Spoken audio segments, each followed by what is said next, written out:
Hey, what's going on, everyone? Joe Menza here, and I'm going to do another easy, beginner-friendly watercolor painting for you. Now, I'm taking my medium Hake or Hake brush, Ron Ranson brand, and I'm wetting down my Strathmore 300. I'm not using cotton paper here, just because this is mainly a demo, and we're going to be using some white gouache, very limited palette. Now I've got this Prussian blue here, very staining, this is Daniel Smith, and then I've also got this, I thought I'd try a big container of gouache, because I do use a lot of it. This is the Hemi gouache, and I ordered that off of online. And I can get a big amount on here. Look at this. I can just, dip my brush in and go.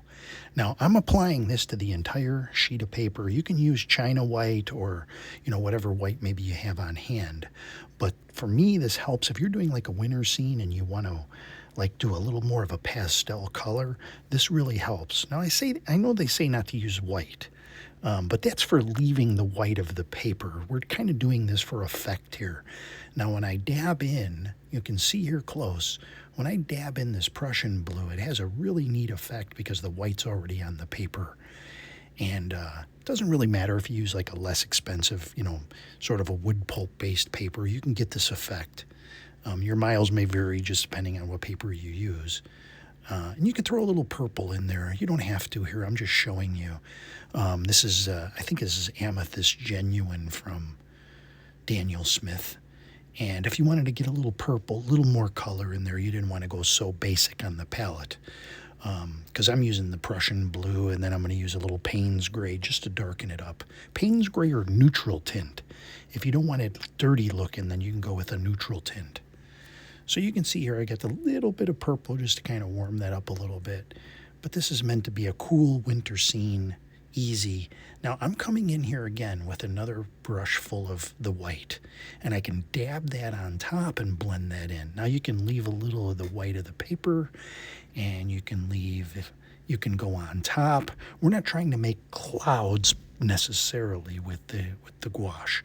We're just going for some effects here. That's all we're really doing. Just a unique sky color.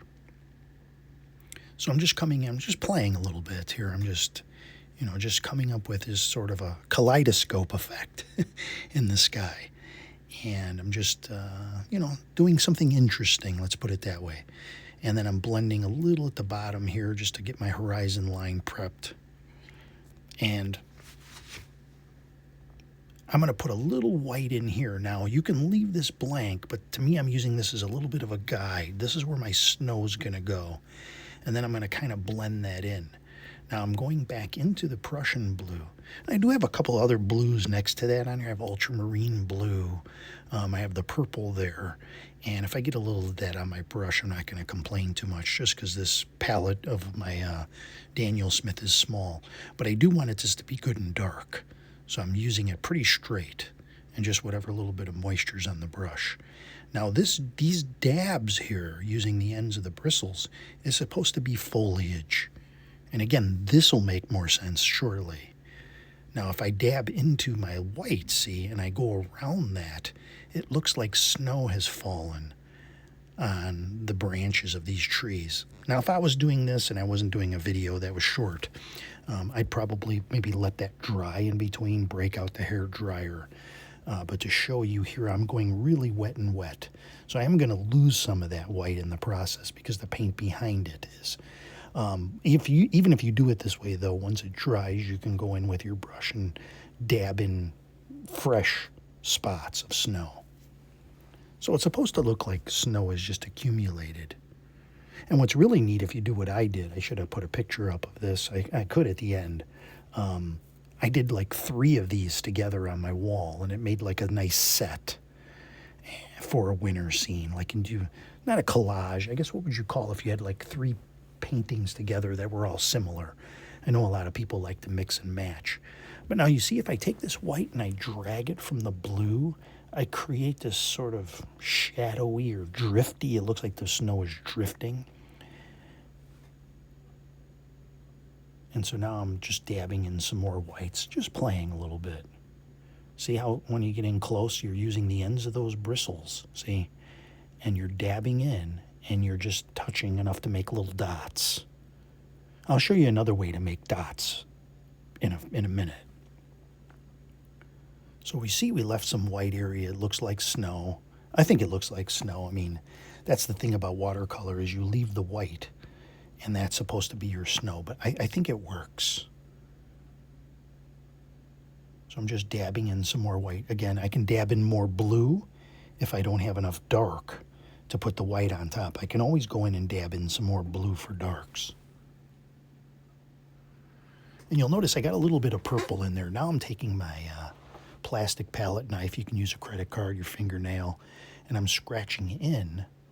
And now I'm also taking a palette knife. Plastic ones are better. This metal one just happened to be right next to me. And scraping in just to create some marks, just some different variety of marks.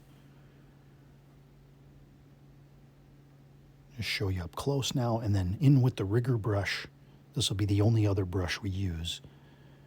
And there's some dark on there, some dark blue. You can do brown if you want to. Matter of fact, the first one of these that I did, I used in between the foliage, I kind of used some burnt umber, which created a nice effect. I'll put the photo in at the end. And here I'm just putting in a little bit more darks here so I can come back with some white. So I know everybody wants to be painting probably winter scenes coming up as soon as the season changes. And then about a couple months after snow, we start getting tired of it and looking forward to spring again. But the change of seasons does give us some variety of things to paint with. Now see, I've added some Payne's gray to the blue, and it really does a nice job creating like bushes that look like they have snow on them. And then just pulling that over.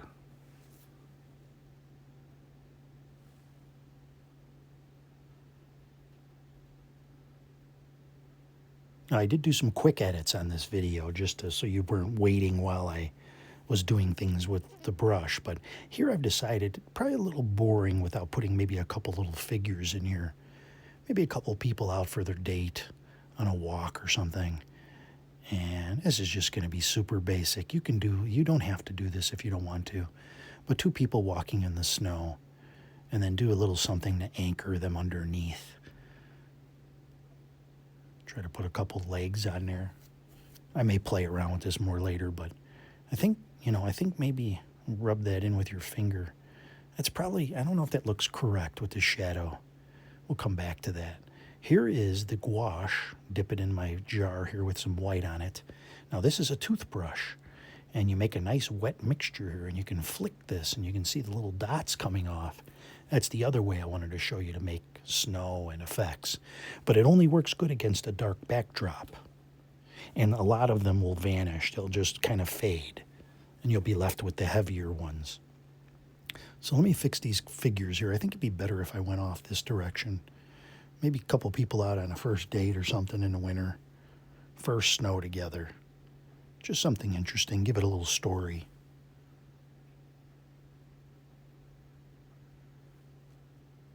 And just rub it with your finger, and you'll get a little shadow off the bottom. Something to anchor them, otherwise they look like they're just floating there. And I'm sure you could do better with your figures if you take your time. I haven't put figures in a long time. My hand kind of shakes a little bit. And it's hard to do details. That's why I like the Hake brush so much. So there it is. Put a little bit more white underneath. Got a little dirty snow there. Always feel the need to fix something. Let's look at it with a mat on it. So here it is with a mat. I think it looks pretty neat. I hope you enjoy it. Close up, you can see all the little dots and work we did. Let's look at the finished without the mat. I thank you for watching, everyone. As promised, here are the 3 paintings that I did that go together. Thanks again, everyone. We'll see you on the next video, and happy painting.